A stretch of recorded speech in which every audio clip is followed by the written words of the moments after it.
Let us now solve example number 19. So in this example, we are given this figure where we have a beam which is fixed at this point A, which may act as the pivot in this case.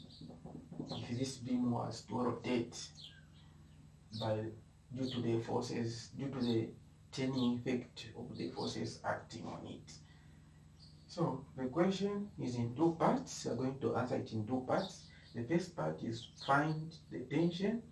Then the second part is find the forces that the pivot exert on the beam, vertical and the horizontal forces. So the first thing we have to do is to draw the free body diagram on this beam. So let us draw the free body diagram. So this is a beam. Okay. It's at this point. So there is tension there. Then this angle is 53 degrees. What other forces acting? There is the weight of this W, which is equal to mg, capital Mg. Then this is a uniform beam. So meaning its weight or its center of gravity is at the midpoint. So at the midpoint, somewhere there, that's where the weight of this beam acts, and vertically downwards, like that.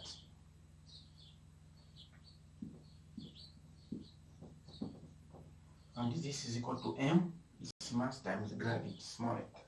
So these are the forces acting on this beam. Then in addition, we told that there is the vertical and horizontal at the pivot.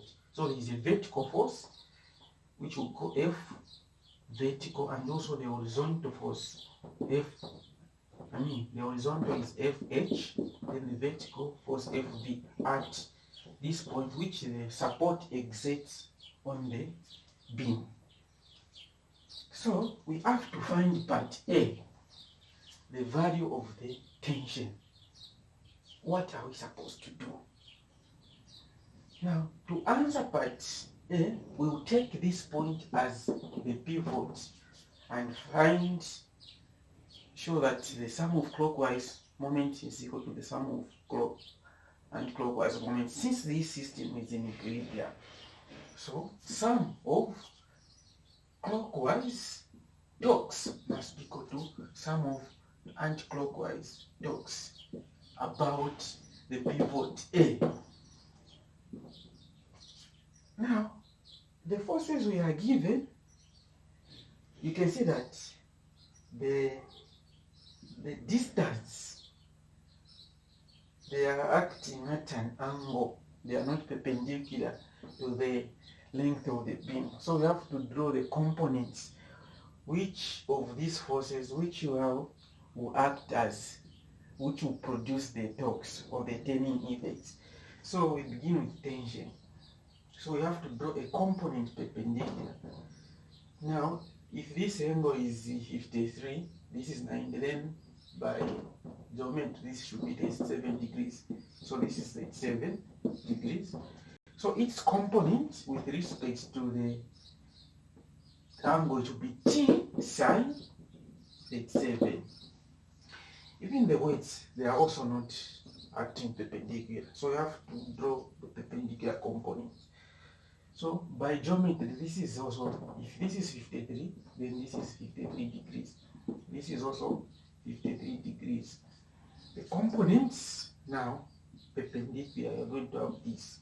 So this one will be mg sine the angle which is opposite 53. Then this one will be mg small sine the angle which is opposite to this side, 53 degrees. So these components, mg sine 53, mg sine 53, and t sine 3 will produce the turning effect of the force about this pivot. The vertical and these forces will not play a role because they're acting on the pivot. In this case, they won't produce any turning effect or torque. So, among these forces, which one produce anti-clockwise about this?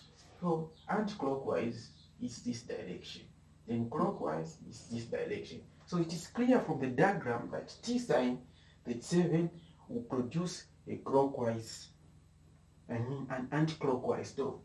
So it's on this one. So it will be T sine 37. Okay.